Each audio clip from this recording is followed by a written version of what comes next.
আজকে 15 ফেব্রুয়ারি শনিবার। আজকে আমার নাচের ক্লাসটা বন্ধ আছে, তাই জন্য সময় নষ্ট না করে আমরা সবাই মিলে এখন যাচ্ছি নাগেরবাজার আমার ওই বাড়িতে। আজকের দিনটা ওখানে থাকবো, সবাই মিলে আনন্দ করব। কাল তো রোববার, কাল সন্ধেবেলা আবার আমরা এখানে ফিরে আসব, কারণ সোমবার থেকে আমার স্কুল আছে আর ওর অফিস আছে।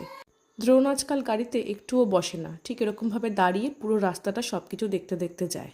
রাস্তায় ট্রাফিক না থাকলে আমার এই বেহালার বাড়ি থেকে নাগেরবাজার যেতে সময় লাগে মোটামুটি 1 ঘন্টা, আর যদি ট্রাফিক থাকে তাহলে তো 1.5 ঘন্টা লেগেই যায়। তো মনের ভেতর এতটাই আনন্দ, মনে হচ্ছে রাস্তা আর শেষ হচ্ছে না। যাই হোক, বাড়িতে পৌঁছে গেছি। আর ড্রোনকে দেখুন, দাদু না দিদানকে দেখে সে এতটাই খুশি হয়ে গেছে, সে কি করবে বুঝে উঠতে পারছে না। আর বাবা মাও ভীষণ খুশি হয়েছে। আগের একটা ডেলি ভ্লগে আমাদের বাড়ির এই ডাইনিং টেবিল সম্পর্কে অনেক কথা শেয়ার করেছিলাম। হায়েস্ট এখানে আমরা 15 জন মিলে বসে একসঙ্গে খাবার খেয়েছি। এখানে খাবারও খাওয়া হতো, তার সঙ্গে হতো জমজমাট আড্ডা। তো মা আজকে বানিয়েছে আমার পছন্দের ভাত, মুসুরির ডাল, পোস্ত শুকনো লঙ্কা দিয়ে মাখা আলু ভাতে আর ঝিঙে পোস্ত।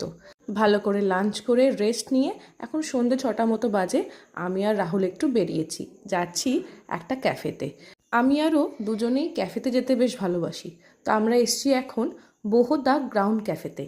ক্যাফেটা যশোর রোডের ওপর আছে, ডায়মন্ড প্লাজা মলের ঠিক উল্টো দিকে। তো অনেক দিন ধরেই বলেছিলাম যে এই ক্যাফেতে আসবো, তো আজকে এসছি আমরা। ক্যাফেটা বেশ সুন্দর করে সাজানো, আর ভেতরের পরিবেশটা বেশ শান্ত। আর ক্যাফেটাতে বেশ ভিড়ও ছিল। আমরা অর্ডার করে দিলাম 2টো ক্যাপুচিনো, আর তার সঙ্গে নিয়েছিলাম বারবিকিউ চিকেন স্ট্রিপস।